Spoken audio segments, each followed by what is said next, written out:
प्यारे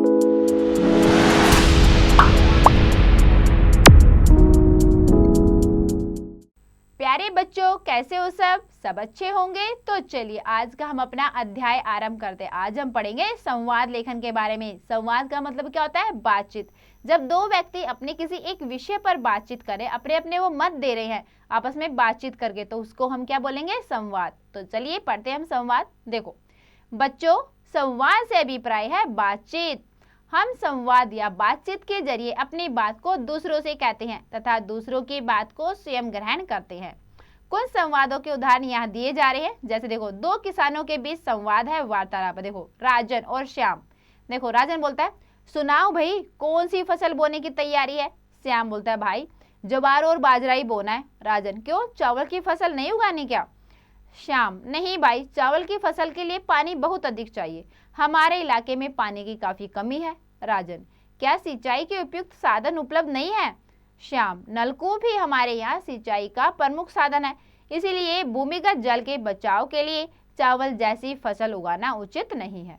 राजन, सच भाई, आप वास्तव में एक समझदार किसान हैं। ठीक है, ये दोनों के बीच में, दोनों किसानों के बीच में संवाद। अब पढ़ते हैं माता और उसकी बेटी के बीच में संवाद, वार्तालाप। माता, बेटी क्या तुम कल स्कूल से छुट्टी कर सकते हो? बेटी, क्यों माँ? माता, बेटी कल घर में कुछ मेहमान आ रहे हैं, अगर तुम घर पर रहोगी तो मुझे कुछ मदद मिल सकेगी। बेटी, अगर ऐसी बात है तो मैं स्कूल से अवश्य ही छुट्टी कर लूंगी। आगे है बेटा दो मित्रों के बीच में वार्तालाप। तो देखो दो मित्रों के बीच में क्या बातचीत है? सुबोध और अमित है। देखिए सुबोध बोलता है, अरे अमित कब आए? अमित, बहुत देर से तुम्हें देख रहा हूँ। सुबोध, क्यों भाई, क्या हुआ? अमित, तुम इस पेड़ को क्यों कटवा रहे हो? यह तो बहुत सुंदर है। सुबोध, सुंदर तो है, पर देखो इसकी शाखाएं कितनी फैल गई हैं, मेरे कमरे में रोशनी ही नहीं आती। अमित, तो केवल शाखाओं की छटाई करवा दो, पूरा पेड़ कटवाने की क्या जरूरत है? सुबोध, हाँ ये तुमने ठीक कहा।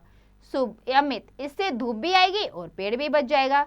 सुबोध, ठीक है, मैं केवल इसकी शाखाओं को ही छटवाऊंगा। अमित, तुम तो मेरी बात बहुत जल्दी समझ गए। सुबोध, तुम्हारा दोस्त हूं ना, तुम्हारी बात क्यों नहीं समझूंगा। तो बच्चों, ये थी हमारी वार्तालाप, बातचीत, संवाद लेखन। सबको अच्छे समझ में आ गया होगा। इसको और अच्छे समझने के लिए आप इसका एक बार फिर से अभ्यास अवश्य करें।